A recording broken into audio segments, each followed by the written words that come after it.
Collectorate में क्या करके सौंपेंगे। इसके लिए आप सभी इकट्ठे हुए हो, आपका भी हार्दिक स्वागत अभिनंदन है। सबसे ज्यादा बनाने वाले महान होते हैं, इसलिए आपका सभी का हार्दिक स्वागत है। और हमारे साथी पत्रकार महोदय, आज आपको पता है कि कांग्रेस ने झूठे वादे करके सरकार बनाई थी। मैं वादे नहीं गिराना चाहता, लेकिन झूठे वादे करके सरकार बनाई, किसानों को, युवाओं को, महिलाओं को, सबको धोखा दिया और सरकार बनाई। और सरकार बना करके पूरे ही वर्गों का शोषण किया, ये आपसे कोई छुपाव नहीं है। हमारा अभी हमें कह रहे हैं कि परीक्षा के पेपर लीक हुए। मैं छोटी सी बात बताना चाहता हूं, आदरणीय प्रधानमंत्री जी की, मोदी जी की, जब मोदी जी सबसे पहले प्रधानमंत्री बने थे, उस समय उनकी एक भतीजी आई थी और उसने प्रधानमंत्री जी को आकर के कहा कि मेरा नाम यह है, मेरा इंटरव्यू है इस तारीख को और आप मुझे इसमें सिलेक्शन करवाइए।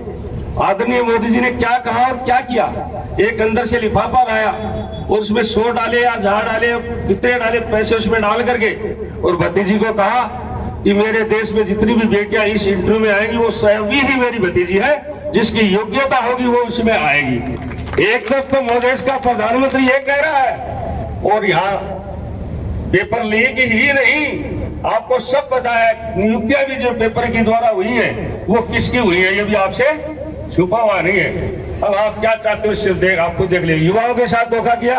आदरणीय प्रधानमंत्री जी ने युवाओं को आते ही सबसे बड़ा तोहफा दिया था और सब लोग इसको भूल गए।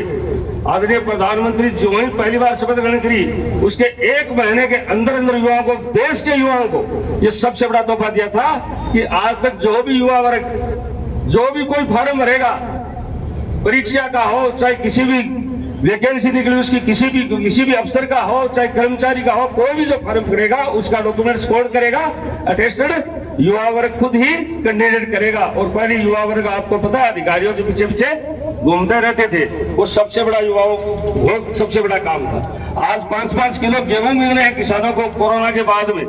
ये इंडिया का नहीं, भारत का नहीं, ये विश्व की सबसे बड़ी योजना है, ये देखने लायक है। हमारे प्रधानमंत्री की जो 3 विशेषताएं हैं वो किसी भी नेता में नहीं है विश्व में। सबसे ईमानदार व्यक्ति भारत का चुना गया अमेरिका की एजेंसी द्वारा, वो पहली बार देश का प्रधानमंत्री मोदी चुना गया। आज तक कोई नेता ईमानदार भारत का नहीं चुना गया और वो पहली जगह चुना गया, प्रथम स्थान पर चुना गया। वह व्यक्ति है जिसके पास कोई संपत्ति नहीं हो, वो भी नरेंद्र मोदी है। और सबसे ज्यादा लोकप्रिय नेता मतदाताओं का मोदी। आज विश्व में किसी भी नेता में ऐसी विशेषताएं नहीं है जो 3 विशेषताएं आदरणीय मोदी जी में। अब आप क्या चाहते हो, मोदी जी का नेतृत्व चाहते हो कि नहीं चाहते, बताओ। आप चाहते हो तो हाथ खड़ा करके बताइए। ये चुनाव हमारा नहीं है, आप लोगों का नहीं है, ये मोदी का चुनाव है, ये देश को आगे बढ़ाने का चुनाव है, ये भारत का चुनाव है। आज भारत आगे बढ़ रहा है, भारत बदल रहा है, लेकिन राजस्थान वहां का वहीं पड़ा है, उससे भी नीचे घर चला गया। उसको आगे बढ़ाना, अगर ही बढ़ाना, इसको आगे बढ़ाना है तो शपथ ले लो, दोनों हाथ मुट्ठी बंद करके भारत माता की जोर से जो बोलो कि भारत माता की जय हिंद, जय भारत।